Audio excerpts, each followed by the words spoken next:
13/10/2025 वार सोमवार आम्ही इथं बसलेले सर्व शेतकरी तहसील कार्यालय पालमच्या समोर इथं बसलेलो आहोत। रात्रीचे 12 वाजलेत आणि दुर्दैवानं शेतकऱ्याला इथं बसावं लागतंय। याचं कारण असं आहे की यावर्षी खरीपामध्ये मोठ्या प्रमाणात पाऊस झाला आणि सोयाबीनचे किंवा इतर सर्व पिकं उद्ध्वस्त झाले। परभणी जिल्ह्यातील पावसानं हाहाकार माजल्यामुळे शेतकरी हातप्रभ झाले असताना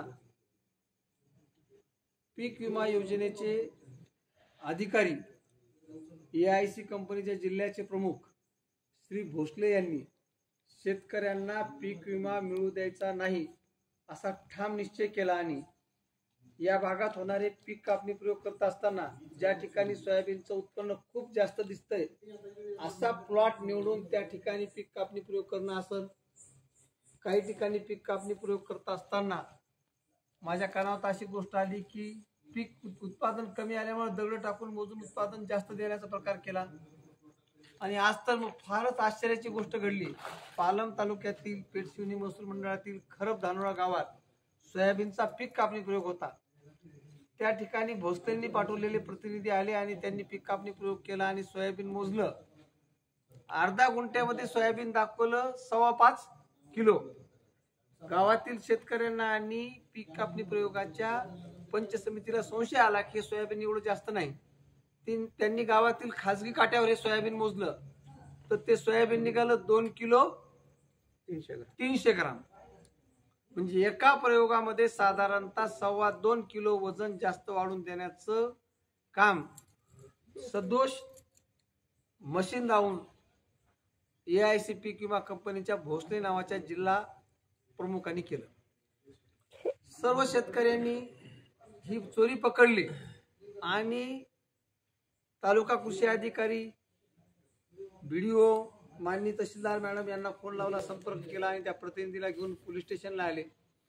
पोलीस स्टेशनने सर्व ही हकीकत कहाणी ऐकून घेतली, पण दुर्दैवाने FIR होऊ शकला नाही।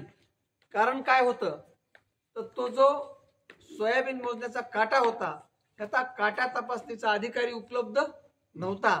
हे काटा सदोष आहे का नाही सांगण्यासाठी जिल्हा काटे तपासणी अधिकारी लागतो। सर्वांनी प्रयत्न करून तो आला नाही, त्यामुळे गुन्हा दाखल झाला नाही।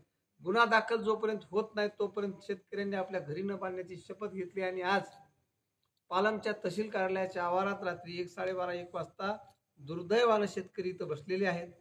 उद्या सकाळी 7 वाजता माननीय तहसीलदार मॅडम गुन्हा दाखल करतो म्हटले। आता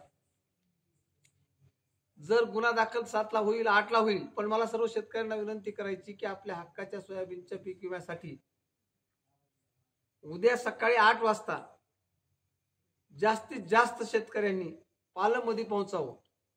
अन्यथा ही कंपनी एवढं आपलं पीक गेलं असताना सुद्धा आपल्याला 1 रुपया न देण्याच्या मानसिकतेत आहेत। एका बाजूला माननीय मुख्यमंत्री म्हणतात प्रति हेक्टरी कमीत कमी 17,000 पीक विमा देऊ, माननीय पालकमंत्री म्हणतात पीक विमा देऊ, पण AIC पीक विमा कंपनी मात्र जाणीवपूर्वक चुकीचे काटे देऊन ज्या ठिकाणी उत्पादन कमी येते त्या ठिकाणी उत्पादन 2-2-2.5 किलो जास्त दाखवून पीक विम्यापासून आपल्या शेतकऱ्याला वंचित ठेवण्याचं नियोजनबद्ध षडयंत्र केले।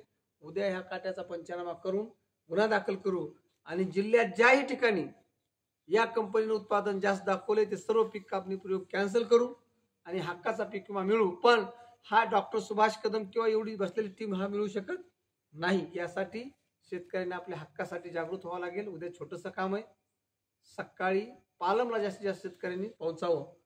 तहसील कार्यालय किंवा पोलीस स्टेशन या ठिकाणी कुठेतरी आम्ही असू आणि जर उद्या गुन्हा दाखल झाला नाही तर आम्ही प्रण केलेला आहे की लोकशाही मार्गाने मोठ्यात मोठं आंदोलन करून जोपर्यंत शेतकऱ्यांना त्यांचा न्याय हक्क मिळत नाही तोपर्यंत लढाई थांबवायची नाही।